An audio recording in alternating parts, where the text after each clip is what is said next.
All right, welcome everybody. Thirsty Thursday number 34. I think this is the first time in a long time that we've had the entire cast on right at the beginning and ready to go. So hopefully that's a good sign for tonight. I know I'm excited for tonight's conversation, and I'm always excited to get a chance to hang out and chat with Trevor, Mike, and Bobby. So first off, cheers, gentlemen. It's always good to see you. Cheers, boys.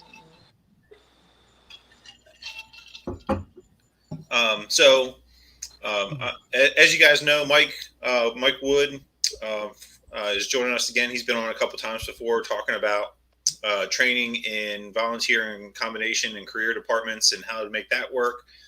We talked about RIT. Mike has a wealth of information, works on a larger or a big metropolis, big city fire department across the bridge in Western Maryland. So we're going to kind of lean on him tonight for a little bit more insight as to basement fires. Whereas Trevor, Bobby, and I on the Eastern Shore, we don't have a whole lot of basements. So, we'll talk about the experiences that we've had fighting fires below us. But when we talk about basements and cellars and underground fires, like I said, we're going to lean more on Mike tonight. So with that being said, let's get started. Who wants to kind of take the reins and lead us here? I'll go for it.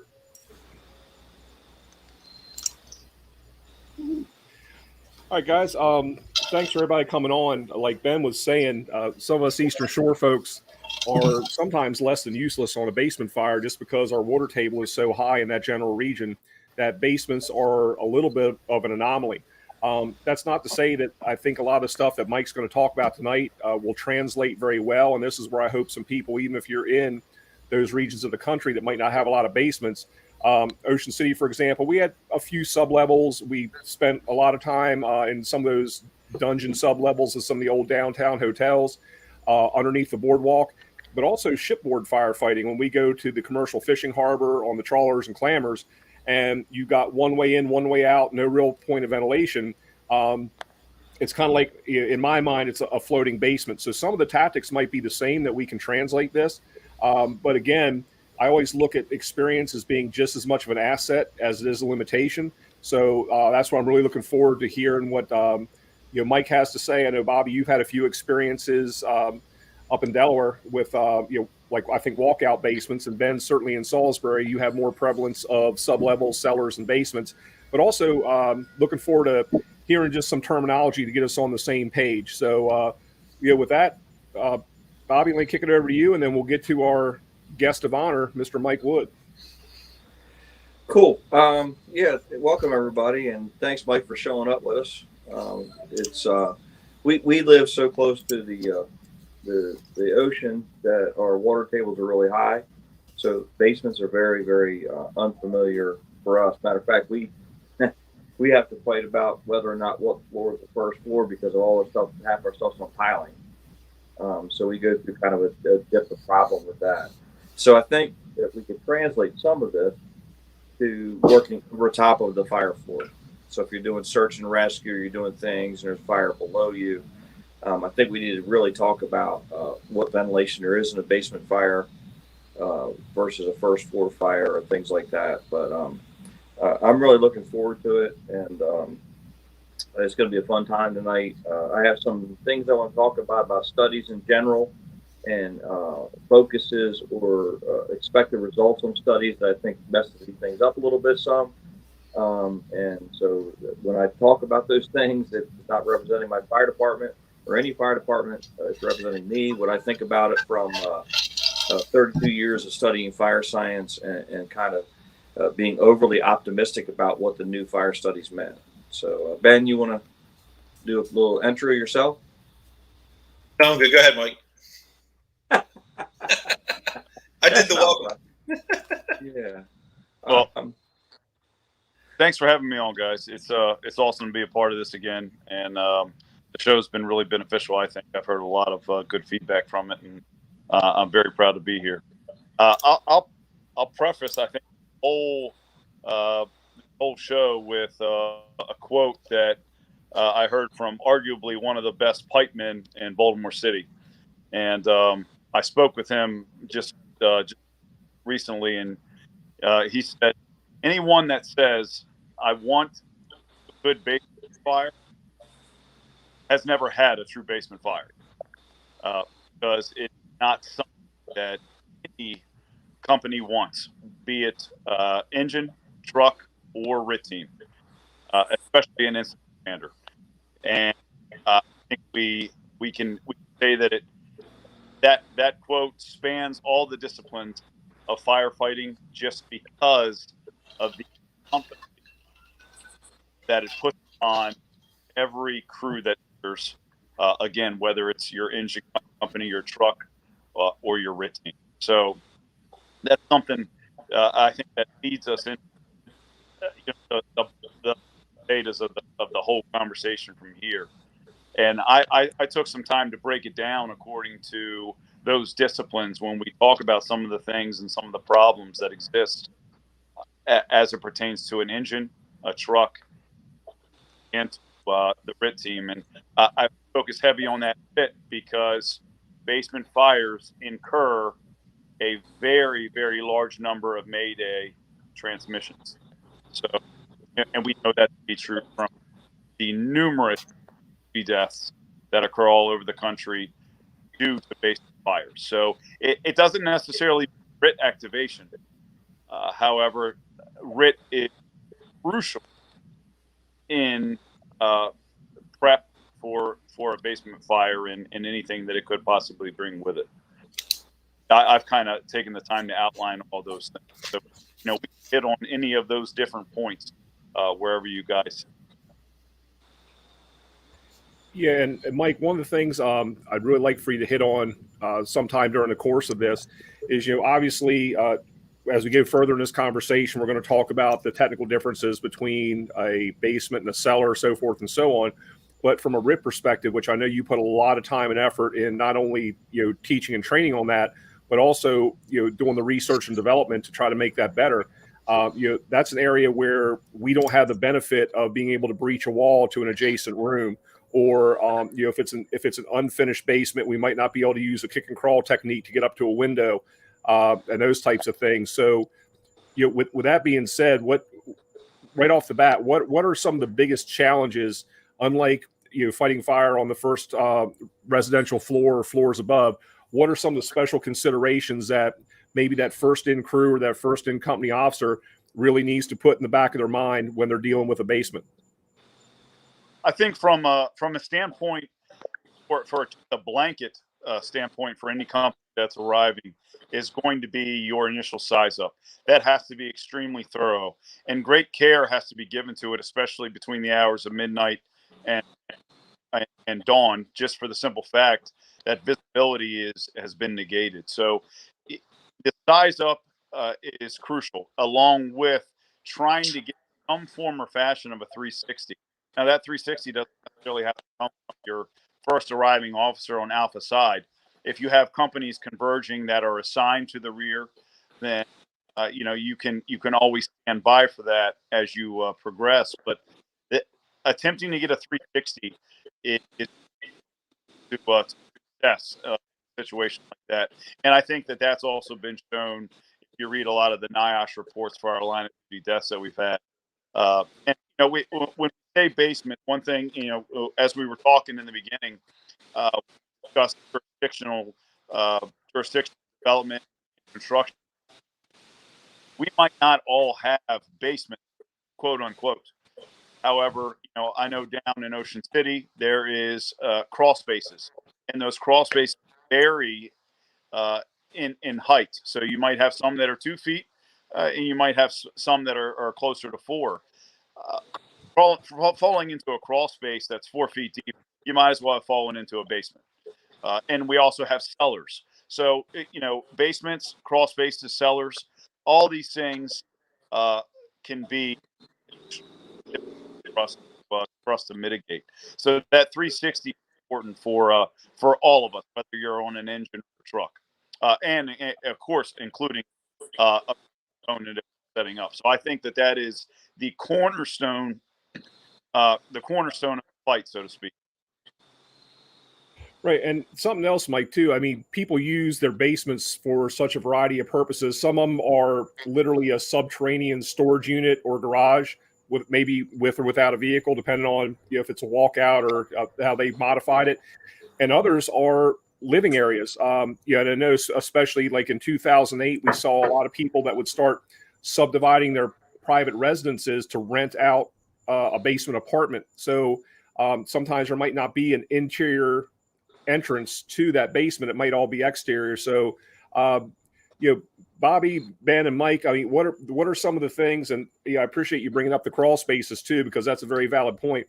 But what are some of those things where we don't know the occupancy use, so to speak, of that basement level or that cellar level? So, whether it's a means of entry and egress through the interior of the structure, or it might be exterior. If these are private residences, how do we go about trying to figure that out from a 360 or a pre-planning or a size up faction? Because unlike a multifamily dwelling where we might be able to go in and do a walkthrough, a pre-plan, or an inspection, private dwellings, we don't have that ability. So what are you guys' thoughts on that?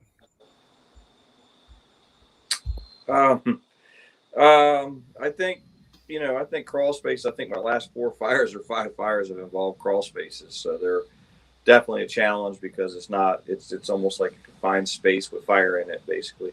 But I think I guess what I want to say is, why are we going to talk about this tonight? And I just want to read this to you guys. Between 1998 and 2017. NIOSH had documented 24 below-grade fires and resulted in 32 fire deaths and 19 firefighter line-of-duty injuries. So firefighters definitely get hurt or killed at a high rate in these below-grade fires. We just recently had one in Ocean City where we had one go through the floor. So and I've probably seen maybe, I don't know, 4 or 5, and we don't have basements. So I'm sure that other jurisdictions are seeing more of those. So I think, we all recognize the fact that it's really dangerous to operate above a fire, no matter where it is. And I think basements are more scary to us because typically the problem is they're not protected flooring assemblies. So essentially what happens is the majority of our basements or crawl spaces don't have any drywall, they don't have anything, they don't have any spray coating, they don't have anything to protect them. So essentially, if you have a fire that occurs below grade, many times the flooring assembly becomes part of the fuel if it's made out of wood. And that's kind of one of our issues that we run into is that, if you have a fire in the first floor of a house, it always has some kind of gypsum drywall, something that covers it up. And essentially that really protects that subfloor for the second floor, let's just say, from something happening. And many crawl spaces or basements don't have that protection. There are parts of the country that are actually requiring that any crawl space or basement has sheetrock applied to it or some type of material applied to it to not allow that to happen. But the reality is, we all know with grandfathering in that the benefit of that is going to be long after we all retire and kind of move on our way. So, I think that it's that unknown fire below. The only nugget that I can give that I think is really important is reading the front door. And I think when you talk about reading the front door, if the fire is on the floor that if you're opening up the front door, you force the front door, and you give it that first purge where everything comes out. If the neutral plane, which means where the smoke and things are coming out and the fresh air is going in, is somewhere in that middle third, the fire is probably on that floor. If you see a neutral plane where it goes up to the upper third of that door, it's probably above you, the second floor or something like that. And if the neutral plane is on the bottom third, you should be really, really suspect that's below you, because you're almost all on a ventilation exit kind of thing. So just has to do with fire dynamics and how fires work and things like that. So that's one thing. If you open that door up and you're getting ready and you're kind of getting your stuff together and you get ready to go into this place, and it never goes above the third of the door, there's one of two things are happening. Either it's below you or it's a compartment you don't want to go in. It's one of those two things, because it's just, if it's generating enough heat, smoke, and things like that to drop to that third, it's just really almost flashing over. So, one of the things I want to bounce off of you, Mike, is talk to us about your policies. I know with the engine, we talk about hitting it from the exterior, from the coffin doors or whatever, and we'll certainly talk about it more here in a minute.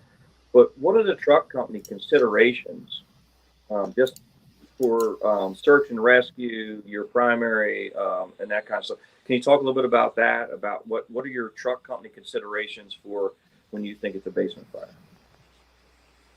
Well, again, that begins with the size up, and piggybacking on what you said, that's one tell for another location your access that would be that big, of course, walk out in the rear or Bilco door or cell doors would have. And of course, looking at style, they might one major thing to keep in mind is older construction, the balloon style construction, is that opening the front door isn't really going to tell you anything. When you pull up and you actually size up that dwelling right away, you're likely to see smoke pumping out of those eaves, and you could even see fire coming out of that attic vent on the gable side. Right away, you're going to think, well, wow, we have an attic fire, it's through the roof, or we have an upper floor fire. And, you had balloon construction. So the whole time it was actually in the basement and you didn't know it. So these companies go charging in and they go up the steps, and we immediately, the dominoes immediately start falling for problems to occur at that point. So, understanding, of course, what you're looking at with the size up, and finding all those little tells as you make your way around the dwelling, and then also understanding the construction of what you're walking in is, or what you're about to walk into is very important in understanding basement fires, I think, because we do know that a lot of those balloon construction style homes have caused us line of duty deaths in the past, and they were basement fires. So some of those line of duty deaths actually occurred in the attic, but the fire itself started in the basement. So how you classify that, can up for argument, but still, nonetheless, understanding that size up's important, and that pertains to the engine and the truck. And yeah, just as you said, an engine's first plan of attack with a basement fire is going to be a plan A, and in the perfect world would be being able to have exterior access. If you can get through the exterior, get to that fire through the exterior, whether it's a walkout or whether it's a Bilco door, that would be ideal. But we all know that doesn't happen, and this is a very, very time-sensitive thing because of what we're dealing with. The first floor being jeopardized. Know that you have exterior staircase leading to that basement. The fire is nothing but lateral movement. So we are getting a burn through for much that fire could travel in the normal foot. So, these are all things that we want to try to find out in that size up.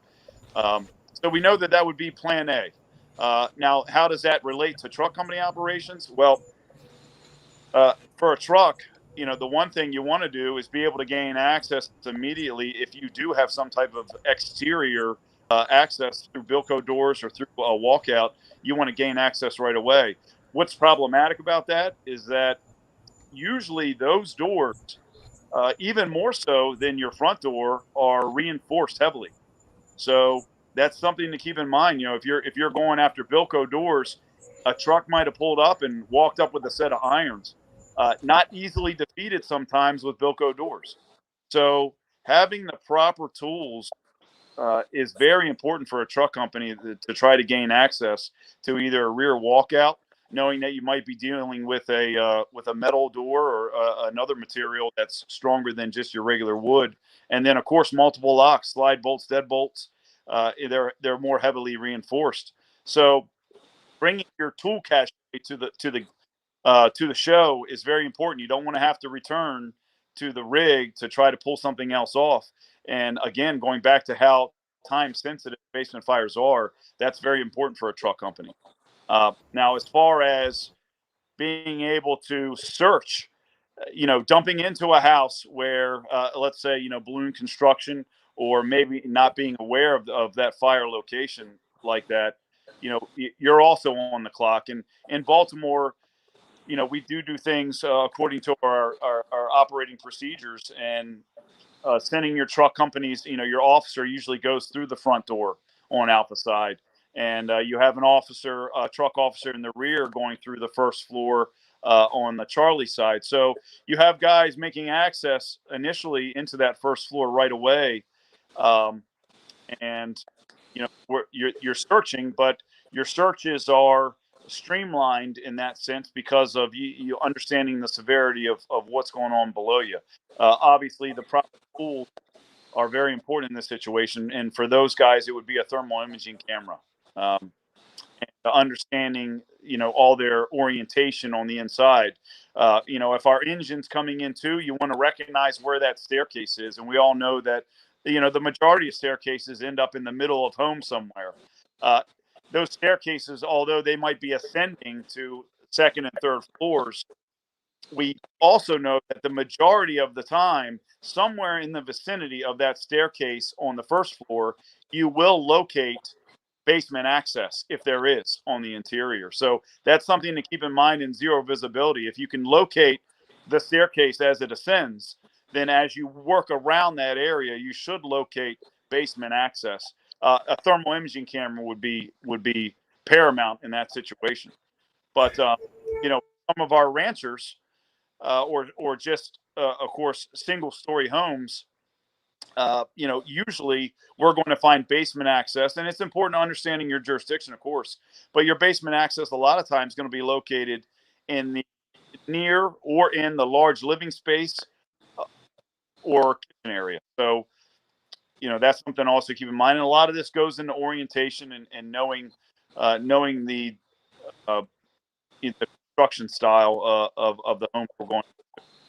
Hey, Mike, real quick, and I'm thinking back to this where when my grandmother was still living, she lived in a row home up there on the west side of Baltimore. And other than when you go in the front door, do you all communicate to each other? Because in like her case, a typical row home that you went up the little mound in the front, and when you went in the front door, that was the first living area, and then her kitchen, living room, bathroom, everything else was down in the basement level, which was kind of a upward walkout, if that makes sense. But the upstairs, what I would call the second or maybe even third living floor of that structure, was a completely separate. So when you went in the front door, there was a foyer with an entry door to the upstairs, an entry door straight ahead to in and down. So how do you tell the difference between maybe a full basement to second or third floor place, or one that's been split to, obviously landlords make more money if they can, split those. So how do you communicate that on the fire ground, or how do you know that if you were the truck company that came in the rear of the building and made entry into that basement level in the kitchen? How do you know?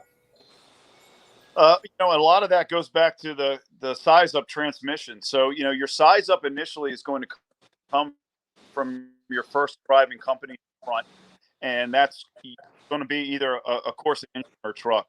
Now, the companies that are converging in the rear also have to understand that you're doing a size up as well. So when you hear in the front, we have a 2-story with fire showing first floor. In the rear, when you pull up and companies are there, if you see 3 stories, if fire showing on your first floor, then that means right away that fire's in the basement. Whereas on the Alpha side, the fire has extended to the first floor, but those crews are, they're actually walking into fire that's below them. So a lot of that is the back and forth that needs to occur, of course, in our communications. But one standard that we try to usually operate by is that if our attack line is going through the front door on Alpha side and crews are already on the interior, they essentially they have dominance on that fire as it begins. Now, a chief might say, "Go ahead and back out. We're going to take this from the rear. We have access," but they are initially allowed to make that attack, and rightfully so, because and this is an argument for another day when we talk about the movement of fire as when hose lines are involved. But one thing's for sure is that fire does move with horizontal and vertical ventilation. So as we open the front door, as it may be auto exposes in the rear, we are changing the dynamic of the situation, and that's something that has to be taken into account. So a lot of times when that company does go through the front, we allow them some attack time to see if they're making progress before we back them out and go ahead and go after it in the rear if it looks more beneficial. So it's a big communication, a reliance on communication, should I say. And that's an important thing. And, we talk about that a lot in other jurisdictions where you only make necessary transmissions on fireground. We don't need a lot of that unnecessary jargon, unnecessary updates that companies make, especially as it pertains to a basement fire, because of, just because of the likelihood of having some type of issue.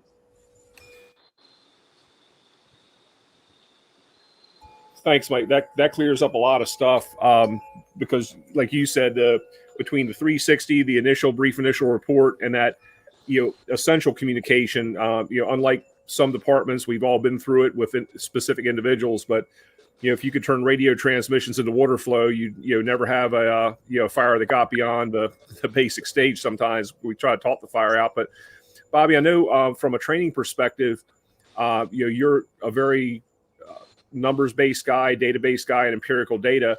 And a lot of times, you'll do the sweat equity and you'll read through these things and ask the important questions. I want to get your thoughts on that. But before I do, one thing that's been bothering me, I got to ask you.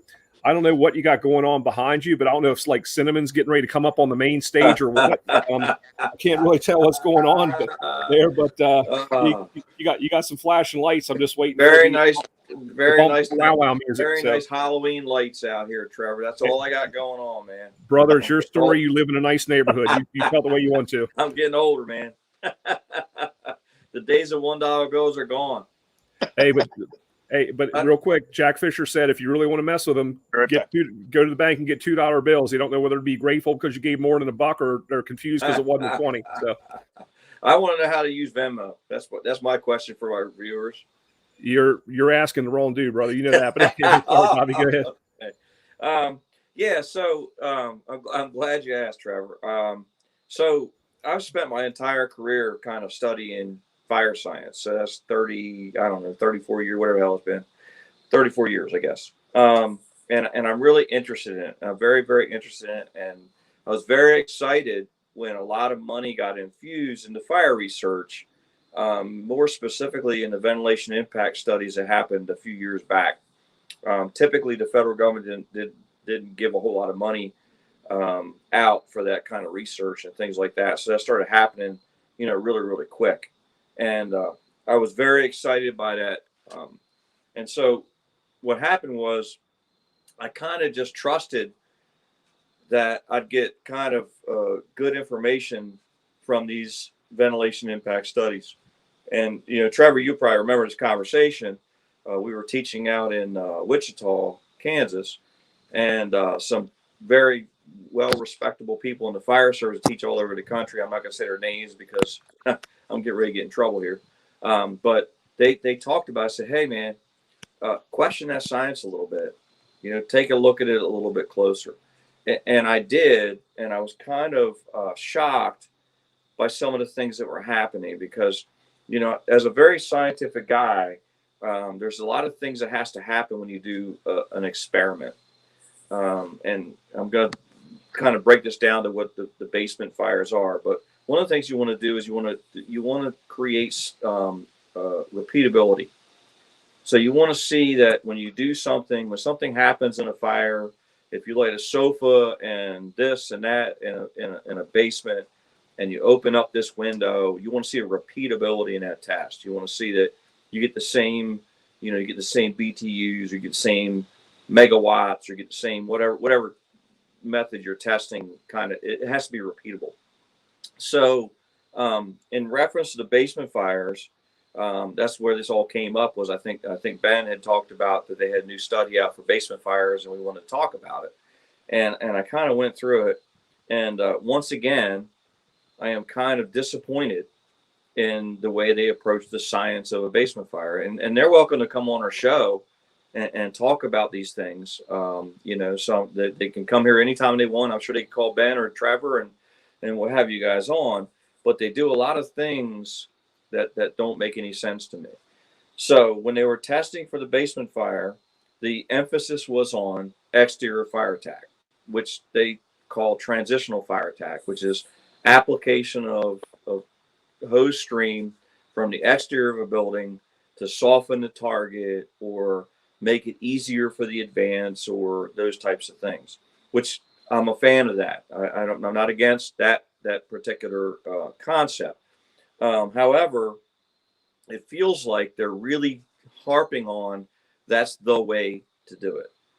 And some of the problems with that is like if it's so unstable to be on the first floor on a basement fire, then you have to ask yourself in a fire department, what happens to search and rescue? If it's not safe for an engine company to be above this fire, then why would we send a truck company in there? So there's a lot of dominoes that goes on to when we talk about transitional fire attack that bother me, because to me, the most important thing is to get the 8-year-old in flannel pajamas out before that floor collapses, before something catastrophic happens. And for that, we just have to take a risk. That's just what we signed up for. That's what we do, and things like that. So when we kind of get really ultra focused or tunnel visioned on an engine company operation, let's just say, then we start thinking about, well, it's not really safe to go because we don't know if it's below them. The heat's going to rise above. They have horrible parallel truss cord construction they're putting in these places that collapses without warning. There's all kinds of red flags that go up for us not to do that. But the question is, if we don't do that, then what happens to that first due truck that's looking for the victims inside there and things like that? So that being said, I'm going to just take experiment 4 of the basement fire study, and I'm just going to tear it up. I'm just going to talk about it. It's really hard to see, but I'll tell you what it says. And I'm going to read you what they tested. So they lit a fire in a basement. Okay. And so what they did was to suppress the fire, 5 different nozzle and stream combinations were used through a hole punched through the floor just inside the front door. Okay. And it goes on past that. So what I want to tell you about that is 5 different things were tried on a fire, the same fire. So how you can quantify data from thermocouples and things like that is beyond me, because it's not repeatable. Because to be repeatable would mean that we would do this different combination, 1, 2, 3, 4, 5. There's 6 different combinations. So to do 6 different combinations to be repeatable, we'd have to switch the order of how they go. Because as we introduce water into a fire compartment, as we all know, we change temperatures, we change humidity content, we change fire dynamics. So in this particular test in number 4, they tested a straight stream first for 21 seconds. Then they tested a 150 gallon per minute piercing nozzle for 38 seconds, or almost double that. Then they tested a 125 gallon per minute piercing nozzle for 89 seconds. Then they tested a cellar nozzle at 94 seconds, and the list goes on. So listen, what are we gaining out of that with thermocouples? Well, I don't know. Because when you're applying water like that, what we needed was a test on what would the straight stream do, what would the piercing nozzle do? And the other thing that was very absent in this test was interior fire attack. The only thing they tested was a nozzle at the top of the stairs to see what effect it had on the fire compartment below, but there's no interior fire attack. And I think one thing we learned from the nozzle and hose impact study strength and things was that the best way to get the most coverage is to get the nozzle in a place where you can hit everything. So I think that we have to lean on the big urban departments like Baltimore City, DC, New York City, things like that, Detroit. There's places that are running a lot of basement fires and talk about what actually works best for them. But also, I don't like the idea of that many people getting killed in these fires. So we certainly, I do believe we should be looking for other access to get these fires out. But I want to know what you guys think about it, because that's, from a scientific standpoint, that's very, very concerning to me to have one fire tested by 5 different methods on the same fire, which means that each different method would have a completely different fire dynamics. And that is just, in my mind, not the way to test these things. And so I kind of want to get your guys' thoughts about what I'm thinking about. I mean, as I read through the whole study, I think it's 300 pages or something like that, if I remember right, something like that. And I read through the whole study, but this one was glaring to me. Why would we do this? And, it's I guess the last thing I'll say is it harkens to the Atticfire argument that was made by the UL, where you could just pull the little soffit down and flow up into the eaves and put the fire out. You remember that, Trevor? I do, and I'll get on my soapbox about that in a second. Go ahead, Bob. Yeah. So that's great if it's a 1-story house, but how do you pull that soffit when it's a 2-story house? Do you wait? Do you have nobody go inside the house? Because if it's not safe for the engine crew to go inside of a dwelling, then it's damn sure ain't safe for a truck crew. So are we stopping the entire operation to find a safe way to apply water before we go on? And I think we all know the answer is no, we're not. We're going to continue to go. So in my mind, in the most basic form, I believe, and I still believe this, you get a line in between the fire and the victims and the search members as fast as you possibly can, and that makes the best possible outcome. That's just my opinion about this whole thing is we get inside, we separate the fire, we protect the stairs for the truck crew upstairs, those types of things. And I think all of these things are kind of not taking into account what's actually happening on a fire ground. When you're applying water from the exterior. And the thing about the eaves and the attic fires is, yeah, it would be great if you had a new construction house with that really soft vinyl. You could pull it down really easy if it was a 1-story house. But the reality is most of the ones I get got freaking wood hammered underneath of it. It's not easy to get to. A lot of our places here are on stilts, so you can't get to them without a ladder. Or you're going to wait for a ladder to be thrown up there to pull this soffit down to make this great magical fire attack. And it's just very frustrating to me because I think we're getting separated. I think the science just needs to tell us what happens inside of a building on fire. And I think we need to let fire departments and fire training centers and people figure out what the tactics are based on that. That's my soapbox. I'm done. Well, Bobby, I agree with you wholeheartedly, and I'm going to pick up where you left off. I think the same thing. I have a lot of respect for the scientific method, and I understand that there's only so many things that you can replicate in a testing scenario. You can get it fairly accurate, but it's still, you don't have the wind-driven issues. You don't have the environmental conditions, a lot of things that normally exist. So to that end, I lost a lot of faith and confidence, especially during that one ventilation study where in the very corner, I think it was like at 1:42 seconds, don't know why that sticks in my head, you saw somebody pop a roof hatch to get the desired results. And I agree with you that the companies or the individuals who are studying this need to present the data to the fire service and let us digest it and figure out how it works. Herein lies the problem, and I know I'm going to tick some people off when I say this. Sometimes people in the administrative factions of the fire service are inherently lazy. They want a quick fix, something that they can cut, paste, and put their logo on to say this is our policy and procedure. We saw it with PPV fans when they first came out. We saw it with the hit it hard from the yard, all that stuff. when I first came in the fire service, we had 4 modes of attack, offensive, offensive, offensive, defensive, defensive, offensive, and defensive, defensive. Nothing's really changed with that. Mike, there's a great video. You've probably seen it. It's probably from the mid to late 1980s when you guys still had white fire trucks with orange stripes. And it was Hayward Avenue fire. And, it was just one of those things where, it was kind of semi-documentary style, but you're watching these guys. They had, fire. It looked like on the first floor, maybe something below. They took out the big bay window on the front, gave it a quick knock because that's whether that was a tactical decision or a SOP, whatever the case was, gave it a quick knock, forced the front door, went in, and then they were chasing it in an old cut up Victorian balloon frame in this thing, as far as I remember. So with that being said, Bobby, you're again the anomaly where people don't put the sweat equity into it, and we saw the exact same thing when all of this first came out, because instead of teaching fire behavior not only to our firefighters, but to our company level officers to make good tactical decisions. And we don't have a crystal ball in that right front seat yet. I look at these fires almost like a vent under search.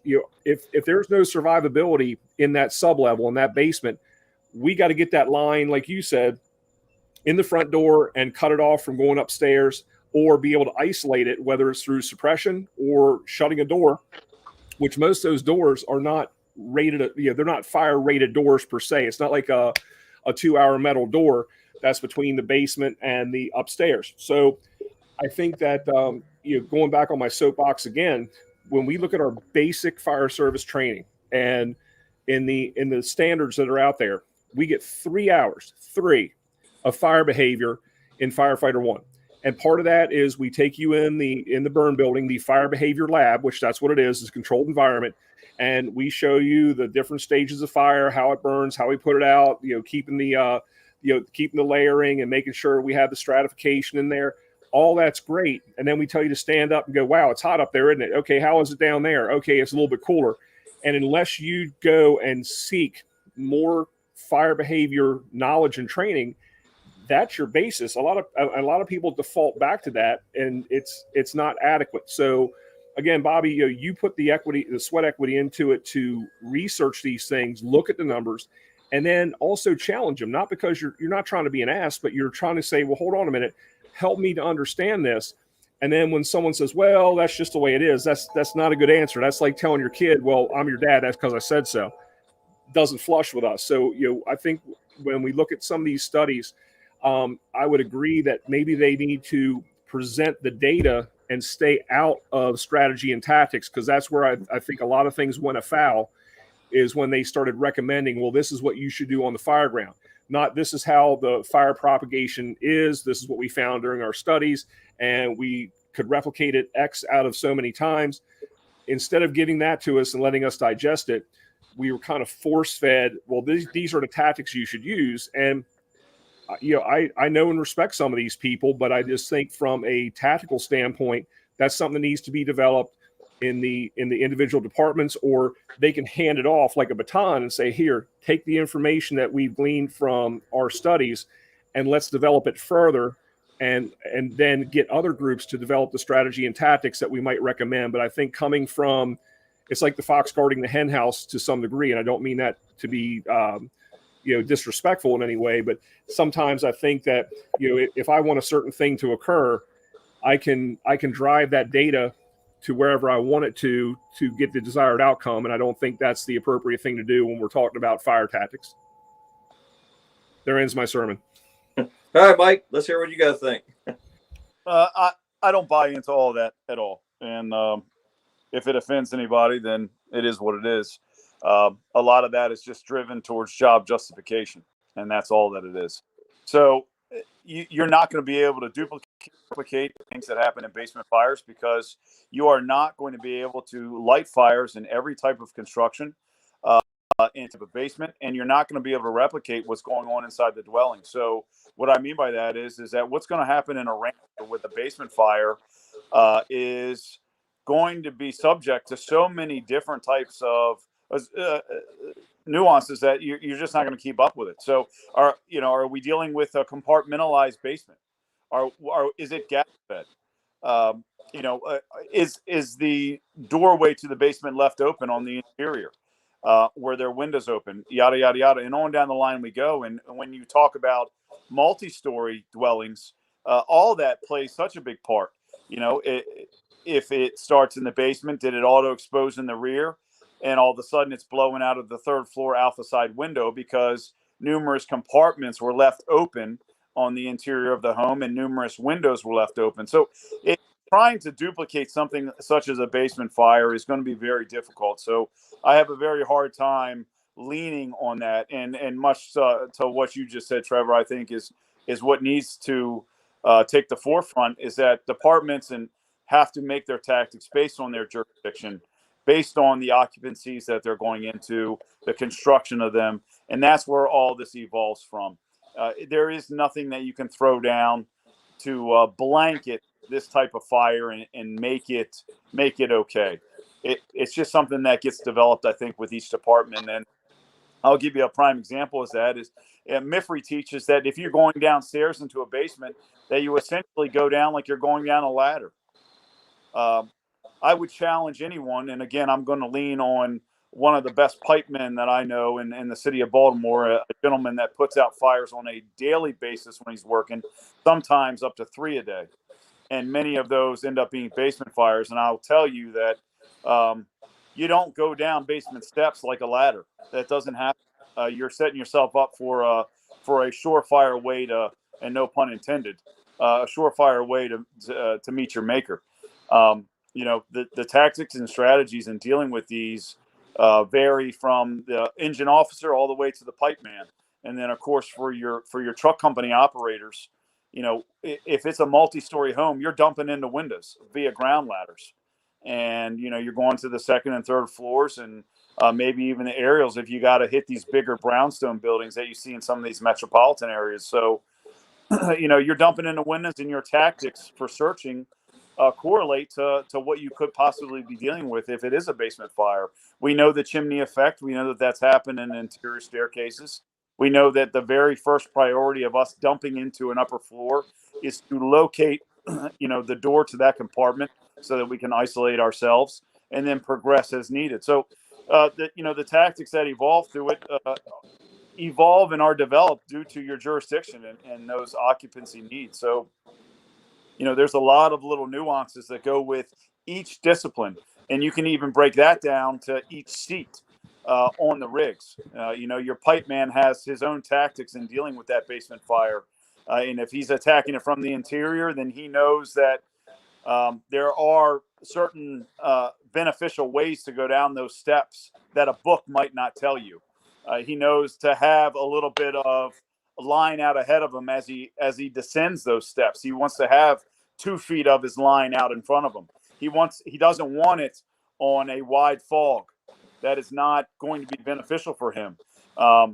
He wants a lot of that line staged past that basement door. You don't want that line just coming in the front door and going right to the basement door. You need to gather that line, and you need to move that line either down the hall beside you or stage it in the front room near you, because the last thing you want to do is start down those basement steps and get hung up midway down. Because you're essentially, in a real basement fire, you're making almost a dive to get down into the basement and get started, because you have to surpass that thermal plane. So this is why true basement fires incur a lot of injuries, because a lot of pipemen get burned in a true basement fire. You have to cross that thermal plane, and you have to do so in a manner that makes sense. That's not necessarily is what a book says. So there's a lot of little tactics to go with that, and then when we do incur these problems because of compartmentalized basements, you get guys that set up on top of the steps right at the basement door, and they're shooting water down into it, but the basement's compartmentalized, and they don't know that from where their standpoint is. So you're essentially doing nothing, and the fire's still raging underneath you, whether it's towards the alpha side or towards the Charlie side. It could be a death sentence for you. So, and that obviously that's some of that is a task of RIT to set up strategically and be prepared for that situation. And they do that the same way through their size up. And I heard the mention, I think from you, Trevor, that RIT team should be softening that building, softening the target, so to speak, making sure that, and that goes along with your first arriving truck too, but removing any type of security devices that might be on basement windows, storm doors that could be in the rear, or removing Bilco doors completely so that they're off their hinges and you have direct access. All these things need to be occurring, and they need to be occurring throughout each discipline: the truck, the engine, and the RIT crew. So, there's a lot. It's a chess match. It's not a checkers fire. Not that you can say any fire is, but a room and contents, so to speak, would be a checkers fire. A basement fire is definitely a chess game, but it's a chess game done at a very high speed because of the time sensitivity.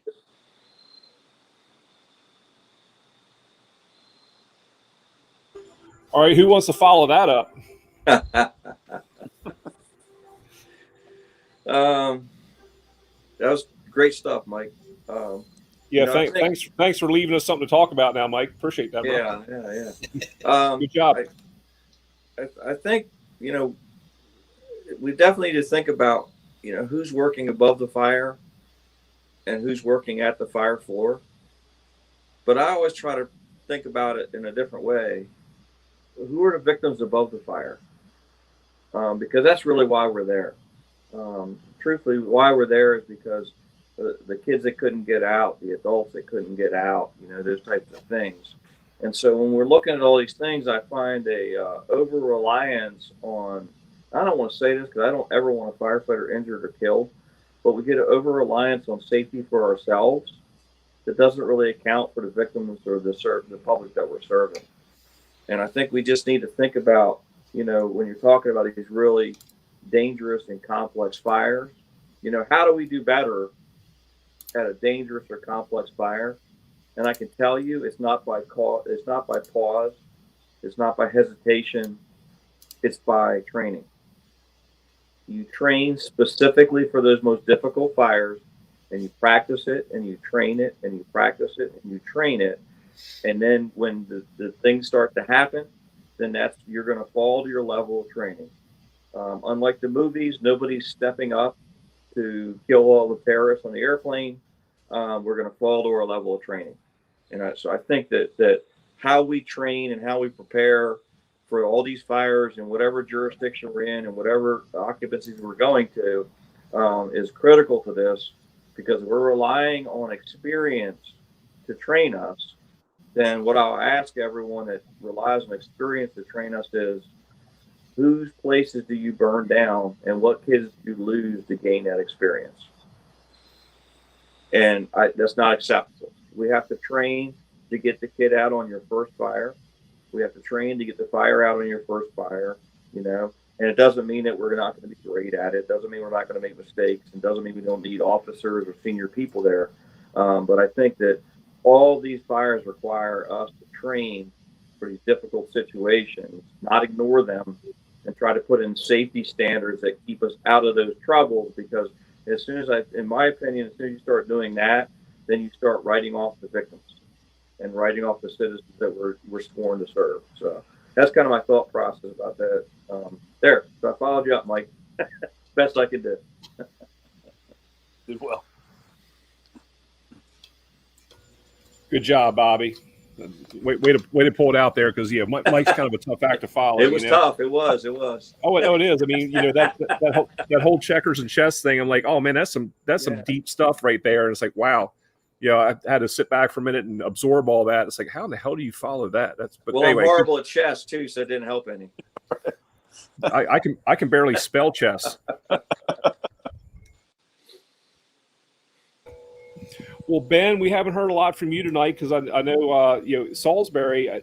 You have the experience of like a lot of folks down there, where you are career in one place and you also volunteer your time in another. And you as a company level officer and a step up, chief officer battalion, you have more probably prevalence of basements and sub levels in Salisbury. So do you do all do any specific training for that, or have any specific SOPs, or is that something that's kind of in development as you have the experiences? It's something that we're in development as we, like you said, as we have those experiences. I know the fire chief, Chief Tall, has mentioned a couple times that he would like to see our policies and procedures and guidelines go in a direction where we have one specific for residential fires, commercial fires, high rise, multifamily, that kind of stuff. And I'm positive that basement fires would show up on there as something that he would like to see, and it's just something that we haven't, as the SOP committee, we haven't addressed yet. So, like I said, I'm sure that's something that will be coming. Him being the fire chief, he gets what he wants, and the fact that it's something that I think is beneficial. Something that we'll probably work on. I will say that, just sitting back and enjoying the conversation between you guys and really taking a lot of that in, there's a lot of really good information that you guys have passed around. And, just to have my picture up in the corner, has kind of been, has been nice just to, again, be a part of this and to listen and take all of that in. Cause the junior man on the show, I really do appreciate that. I did take some notes on some stuff that, as we were going through this, and this will be part of my wrap up, is, some things that kind of were consistent throughout. And what everybody was saying is, you got to know your district, got to know your building construction. I know that when they dispatch, a call on my street, and not necessarily my street, but I know the area. I know it's residential. I know they're single family dwellings. I know they're built in the late 60s. So there's a chance that, I know the building construction of where we're going. So knowing your district is huge. We talked about walkout basements, walk-up basements, Bilco doors, all that kind of stuff. And if you don't know what that is, you have to look it up. Like, you have to take that onus and say, holy shit, I don't know that. I should probably figure that out. Trevor, you were talking earlier about there's 3 hours of fire behavior in Firefighter 1. I think the most recent Fire 1 class that came out, there's now 6 hours of building construction, which again is like, that's great. It's more than what it was, but it's still not adequate for what we are expected to do. And again, we expect people, once they finish that Fire 1 class, that you could be the third person and be on the nozzle for a basement fire the next day. Are you ready for that? I can tell you I wasn't. So, invest in yourself and make yourself better. And that, when you do that, Bobby is a perfect example. He talks about this quite a bit. Investing in yourself, you also bring other people with you. We've all mentioned Doug Scott a lot throughout our show, that him bringing us to training events and him, just knowing him, working with him, has made us better. I'm going to rope Mike into that. Working with Mike and the last couple of trainings that we've done in Ocean City have been phenomenal. And, it's already like opening my eyes to how much more that we need to be doing. So make yourself better. Again, some of the other key points was a good size up, a good BIR, go with, make sure you know what you're doing. If you're going to be riding that seat, make sure you're competent and you're proficient with what you're doing there. So again, that first arriving unit, you're setting the tone for the rest of the ball game. You're setting the board for that chess match. So again, you pull up and you're like, well, shit, I don't know if we got a basement. Well, did you walk all the way around the building? Did you look? Did you check? Do that. Do the right thing, and make the incident be successful. Hey, Ben. Yeah. One thing real quick, if you don't mind, I want to throw this to Mike real quick, so I know we only have a few minutes left. But one of the things we were talking about pre-show was, some of the Baltimore City tactics, especially in row homes, where the first in truck would go, in and down. I think that's what you said, or no, the first in truck went in and up, and then the truck in the rear, second due, went in and down. One of the challenges that we've had locally where I am right now is we've had to really switch from a first, second, third due engine, first, second, third due truck to a priority based system, because people are so often out of sequence that the third due truck might have to take the job of the second due truck because they arrived in a different order. And so from that perspective, if you don't mind, real quick, just kind of talk about a little bit about those tactics. And then one of the things that you had mentioned also, Mike, was knowing your buildings, knowing your building construction, and just to tag on to that a little bit is also look into the era in which those buildings were built. You had mentioned balloon frame construction. Very, very, very true. You got a fire in the basement, you better be getting a line to the attic because it's going there. But some of the places in the Mid-Atlantic, especially in some of the southern states, you had a lot of dumbwaiter systems that came up from the basement to upper floors. That's just a hidden chimney that you don't even know exists. So I think going back and looking at some of the history of your building construction, the era in which things were built. I've mentioned this before when Donald Fisher was still living. He'd sit down on the bench at Station 2 down there, Dorchester Street, and school you about all the old buildings because things that happened back in the 40s and 50s that you weren't even a thought when those things were going on. He could tell you where there was just hidden void spaces, a lot of stuff. So, Mike, if you don't mind, for a couple quick seconds, could you talk a little bit about that tactic of the first due and second due truck and why you put somebody or a crew, in and up and in and down, depending on whether they're first or second due? Yeah, so on your multi-story buildings, whether it's a row home, whether it's a single-family home, it's important to cover all your bases. So your first arriving truck usually has the front, of course, and they are tasked with making sure that those upper floors are searched for victims. So always in Baltimore, our first arriving truck that is in the front, the officer has the responsibility of making sure that that front door is open for our engine company. So he takes his forcible entry tools and he, of course, sizes up that door. He takes the tools that he thinks he's going to need. It's not always a set of irons. We plan accordingly. So he might take more tools than necessary and just stage them at the front, but he makes sure that he can get that door open. So his responsibility then is to get that engine company cleared, and if he can locate that fire, if it is on the first floor, then he does so.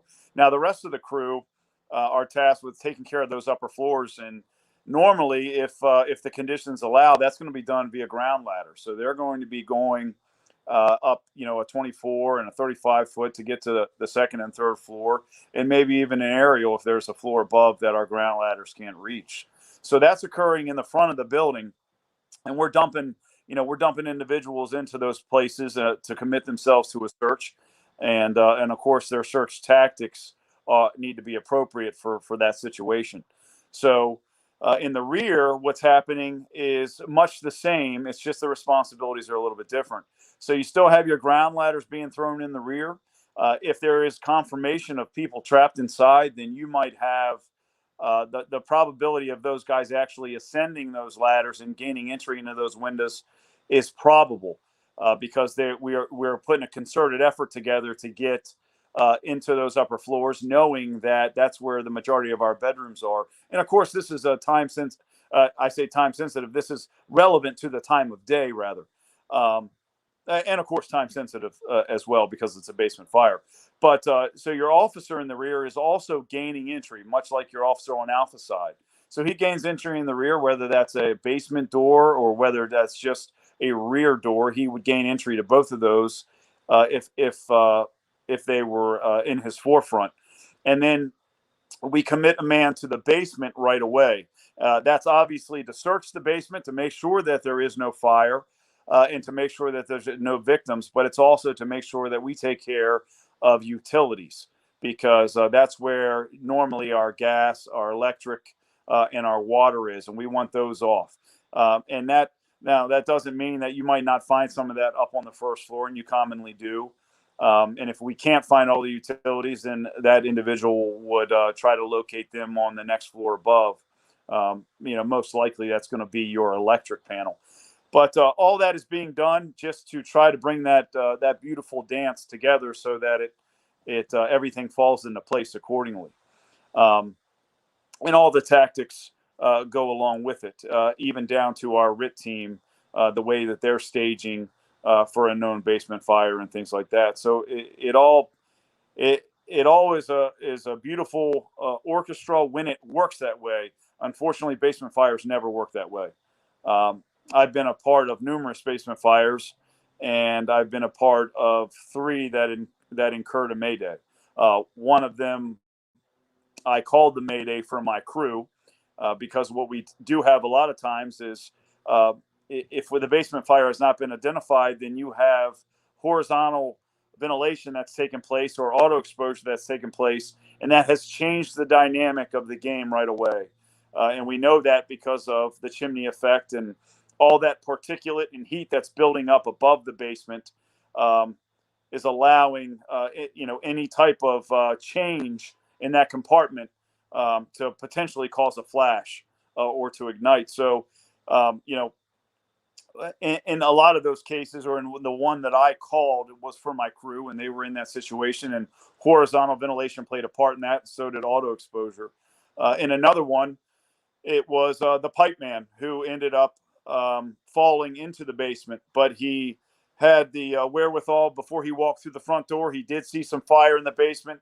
He essentially threw some water down there from the exterior basement window, then made entry, fell through the floor near the staircase. But his tactics to carry the pipe and to descend those basement steps as he fell through were such that it put him in a good position. He could not get out.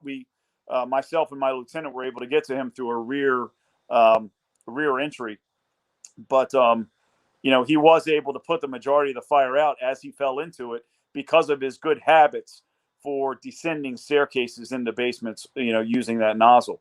So all these things play a big part. And the last one actually incurred a line of duty death, but that was after the fact. Unfortunately, he was not found until a little while later. But basements are deadly, and we know that from statistics. And to think that we can just somehow blanket the strategy and tactics to fight them is ridiculous in itself. But good habits, good fundamentals as it pertains to basement fires is going to keep us alive while we battle them.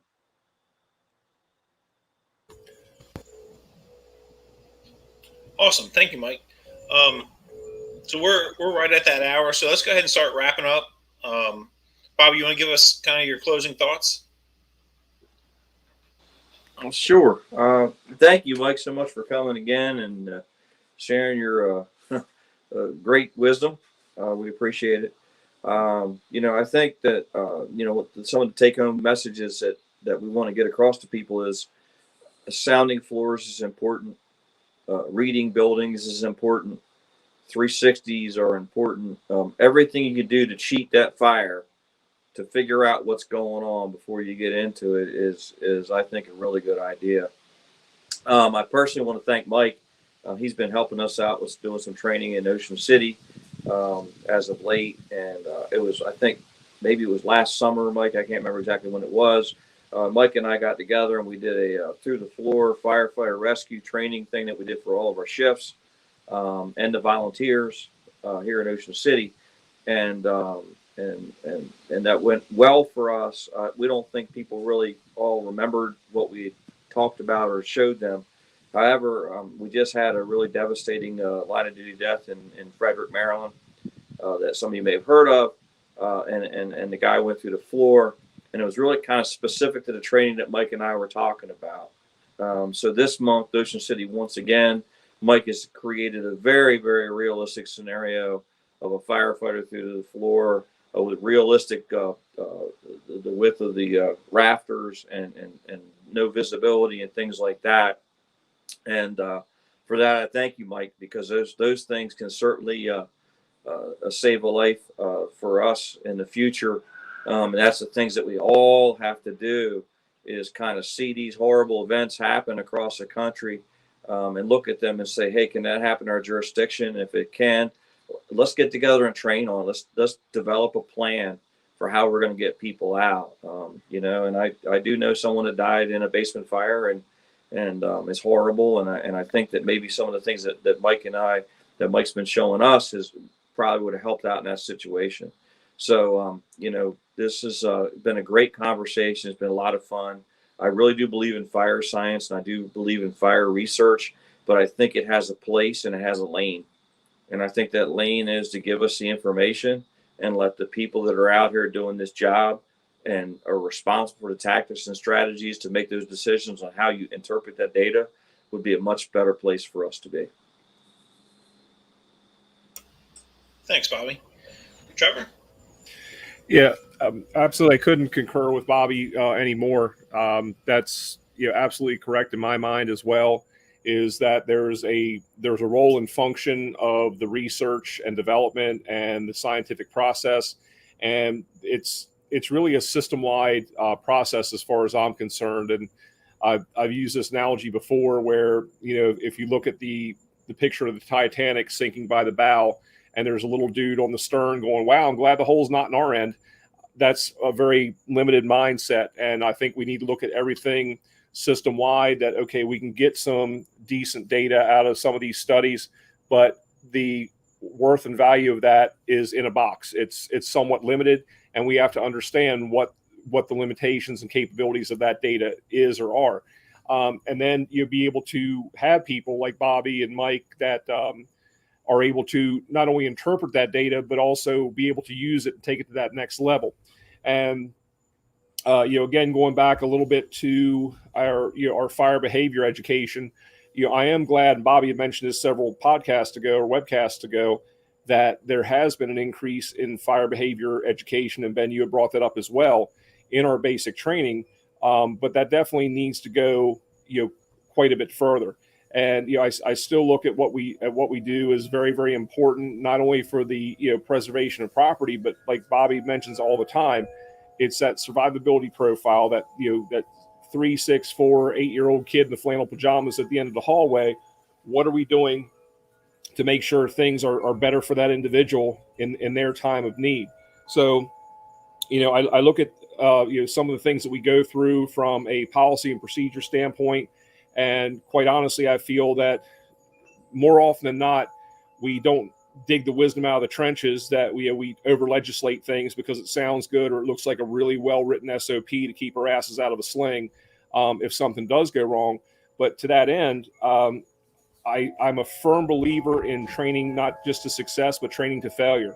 And I know that you all feel the same way. And people look at failure as a bad word, but more often than not, things don't go well on the fire ground than they do go well. So how do we recover from that? How do we adjust? Or do we throw our hands up in the air and go, well, the SOP said this should have happened. Well, guess what, sunshine? It didn't freaking happen. Now you're in charge. Make it happen. So, we've got to be able to train to failure. Going back, and I'll paraphrase Bobby, if you look at SEAL Team 6, when they went after bin Laden, that plan did not go as written. Helicopter crashed, but they had the Fido attitude, like forget it, drive on, and they were able to adjust, and it was still a successful mission. So I think that we in the fire service need to not kid ourselves and always train to success. We need to train to failure and the what if. We can't play that game all day long, but what we can do is be able to maybe not multitask, but multi-switch between different things to say, okay, plan A didn't work, I got to go to plan B. Okay, plan B kind of sucks right now, let me go to plan C. Well, parts of plan A were good. Be dynamic enough that you can keep forward momentum regardless of how fast or slow it might be. You're still gaining on the fire ground, and you're not sacrificing not only your own personnel but the people that you're there to serve. So I think if we go into things with that mindset, that it's okay that when things don't go well, because we have the ability to adjust, I think we'd be better off from a overall training perspective. And with that, I want to thank Bobby, Ben, and Mike for your input, your wisdom, your thought process, and just sharing these nuggets with the people who tune in and want to try to get a little bit of extra information. So thanks again for sharing that amongst the brothers and sisters. Appreciate it. Mike, you have any final comments? I just want to thank you guys for having me on. It's always a pleasure, and I love being able to chat about all this stuff. And I couldn't agree with you guys more on the perspective of it. And everything does have its place, and you can't drive home enough being prepared. And a lot of times, we seem to more often now put a lot of that responsibility on the apparatus, new tools, how well we look, how, the rating on our turnout gear, and how far we could, quote unquote, go. And, the real wealth is in kind of tuning that tool that's between your ears. And I think the fire service could go a long way in pushing more along the lines of that style of training versus what we've become accustomed to of just the glitz and glamour of things. So, but that's a viewpoint coming from the field, and not the viewpoint of all, but it definitely has always been mine. But again, great conversation. I really appreciate the invite, and I always look forward to it. It's great talking shop with a well knowledge based group of guys. So I appreciate it. Yeah, he's talking about you guys, Trevor and Bobby. I'm just here to make the technology work. You're just a show pony, Ben. That's right. That's right. Well, with that being said, thank you, Mike, for joining us. We're going to have to chat and figure out if we can, depending on your schedule, if there's something we can get you on here a little bit more frequently, because I know we've kind of talked about it, Bobby, Trevor, and I, about just the wealth of knowledge that you bring. So that's something we'll have to chat about it. Like I said, if you're interested. Absolutely. Yeah. And maybe depending on our schedules, it's the three of us. There's three of us that are pretty consistent. So that way we have a quality show each time. Yeah. So in wrapping up, one of the things I think we talked about here at the end was making our training realistic. I can tell you the training that we did last Tuesday with Mike, we had an acquired structure on 74th Street behind the firehouse in Ocean City. Incredibly realistic. We had heat, smoke. When we did the RIT and the Mayday exercise or evolution, it definitely got your heart pumping, got you thinking, got you sweating, got you, really thinking about what you're going to do and what your next steps are. So when you guys go back to your department and go back to your station and you're going to do some sort of training exercise, make it realistic. If you can make it hot, you can make it smoky or obscure the visibility, something that makes it, like you're jumping off the fire engine to go do the job. The better that you can do that, the more prepared your people are going to be.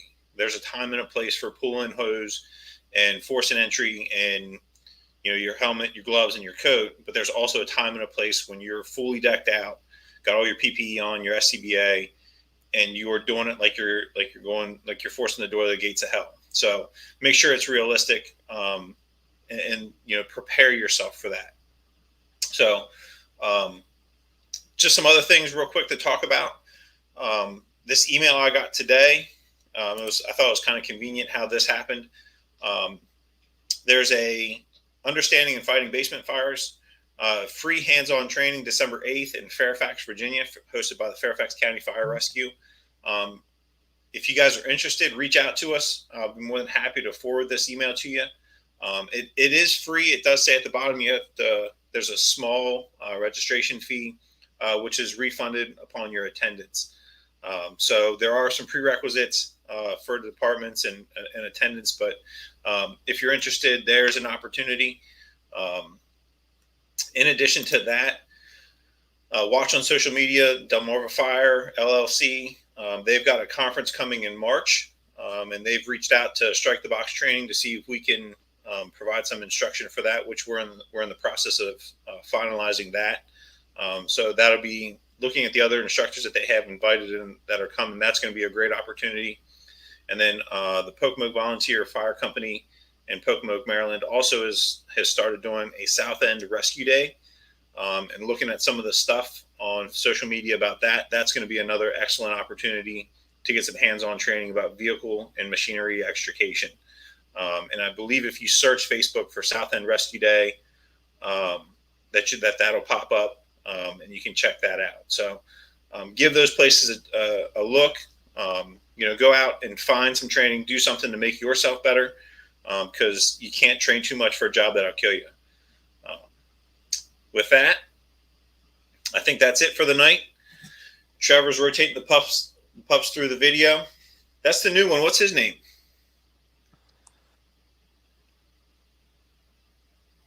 Sorry, I had to unmute. This is Arthur. He's Hank's buddy. So Arthur's a little bit shy right now, I guess. But yeah, this is this is Arthur. He's like part something. I don't know. He's a Sooner. He'll sooner shit in the floor than go outside. That's all I know about him. So you named him after Arthur Ashley? No, but I tell you what. I got to tell you, Bobby, when we were talking earlier, we were talking about the rear door. All I could think of was Buster Cooper when we were out there in San Antonio. You got busted duck. You can do some duck hunting out there. That's the man. Yeah, but Ray kept burning them up from when we were back there sitting in his class. It was a great class, but it was just so funny because of course the subtle ball busting was going on, but great time. All right, gentlemen. Cheers. Cheers. Have a great evening. Stay safe, and we'll see you guys in a couple weeks.